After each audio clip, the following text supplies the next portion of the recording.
It's Neil, the Vinyl Whisperer. I've been around records, sound, and chasing great pressings for most of my life, and in this channel I'd like to share what I've learned and what I still discover. And along the way, I'd like to help answer another question: why is vinyl so cool? Well, welcome. Today we're going to talk about the Beach Boys' Pet Sounds record, which is one of the greatest albums of all time and also one of the most analyzed albums of all time. Let's talk a little bit about the background of the album. Number one, people think that when it came out in 1966, it was universally hailed as a masterpiece. Well, it was hailed as a masterpiece by certain music aficionados, but it didn't go gold as an album for 14 years.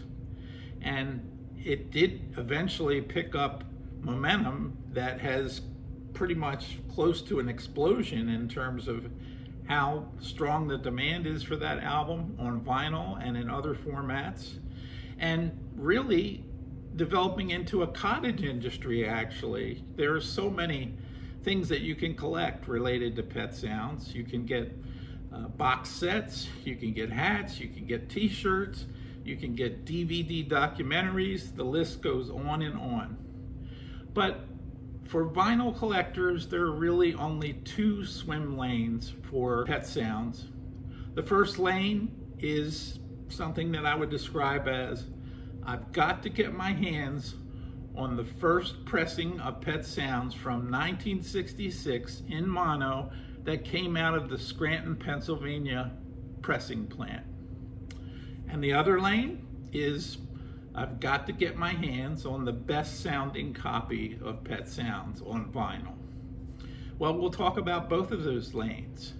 And as we talk about collecting Pet Sounds in the world of vinyl, there's only one really bad word to use among serious Beach Boys collectors, a dreaded word, and that word is duophonic.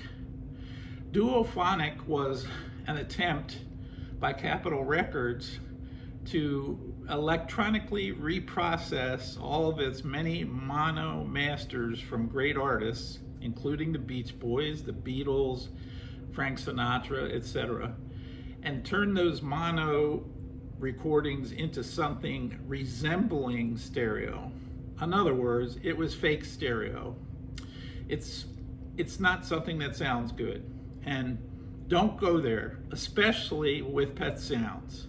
What if I told you the best sounding copy of Pet Sounds was not the original first pressing, but rather a 1972 reissue 6 years later, included as a free throw-in with another Beach Boys album being released called Carl and the Passions So Tough.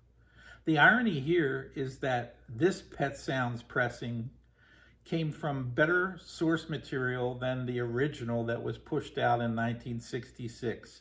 The tapes that were used for the 1972 reissue of Pet Sounds by Warner Brothers were actually closer to the first generation masters that Brian Wilson worked on.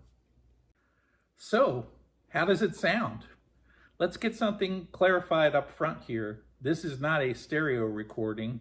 This is a mono recording from better source material than what was used for the original Pet Sounds in 1966. There's a sparkle here that will impress. There's a spaciousness that will impress, especially given that it's a mono recording. The original first edition of Pet Sounds, of course, was also mono, but Capitol monkeyed around with it. They compressed the sound, and as a result, it sounded a little flat. Well, especially sounding flat compared to the Carl and the Passions edition that we're talking about. Only 2 years after the reissue of Pet Sounds was included with Carl and the Passions, another sonically excellent version of Pet Sounds came out, this time again from Warner Brothers, and that would be Pet Sounds with a brown cover, also prepared with the same source material that the issue on Carl and the Passions was prepared with. So The question, obviously, if you're a collector, would be, which of the two are the better pressings? Well, they're pretty much the same, but there is one differentiator to look out for. And that would be, back in that day, a mastering facility known as Artisan Sound was considered the go-to place if you wanted meticulous preparation of an album and sonic excellence.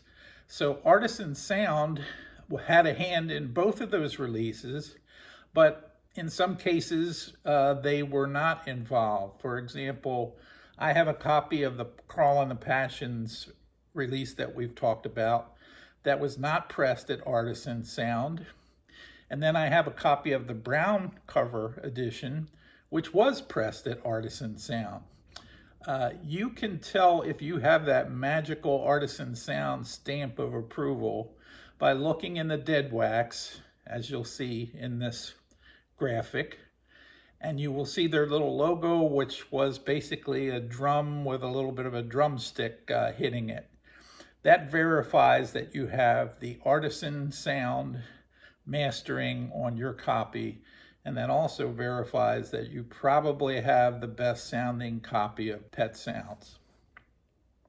So, we talked at the beginning about those two swim lanes that we have for collecting Pet Sounds, one being what's the best sounding copy, and the other, people that need to get that original first pressing.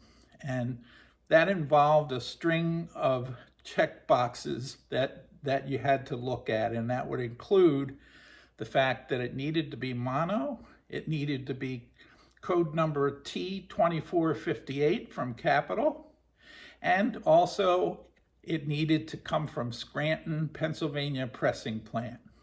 Now, why Scranton? Well, Scranton really was one of 3 pressing plants Capitol Records used in the mid-60s. The other 2, one was in Los Angeles, the other in Jacksonville.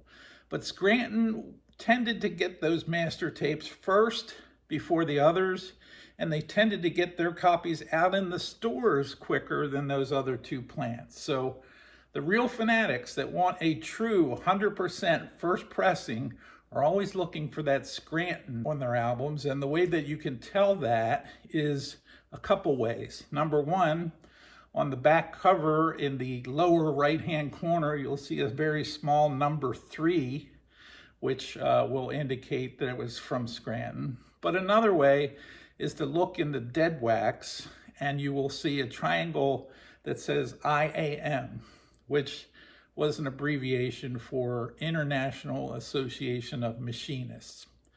That pretty much verifies it was from Scranton, and that pretty much verifies that you have a true first pressing of the album. Well, I've saved one Pet Sounds vinyl collecting treasure for last. There's a lot of people that know about the Carl and the Passions reissue of Pet Sounds that we've discussed, and there's a whole bunch more that know about the brown cover edition of Pet Sounds that we just talked about. But almost no one ever talks about another Pet Sounds first edition collectible, and that is the one that's contained in this box set, which is an all mono 3 LP set containing 3 of the greatest Beach Boys albums all in one box. That would be Beach Boys Today, Summer Days, Summer Nights, and a first pressing in mono of Pet Sounds. Mostly everybody seems to go and buy this alternative so-called stereo edition of that box, which is very common, very available, and you could probably get it for under $50 online. This, however, is the real deal. It actually has the original promo sleeves that the albums came in. They are all authenticated from Scranton, and it's impossible to find. If you can believe it, as we record this, there are no copies of this mono box listed on Discogs. So if you're interested in acquiring it, and I know you'll enjoy it if you get it, you better brace yourself for a long ride. It's going to take a while to find one. And that's about the last that we have to talk about today regarding pet sounds. I hope you enjoyed this episode. I hope you'll come back to see us again. And I also hope you'll subscribe. Bye for now.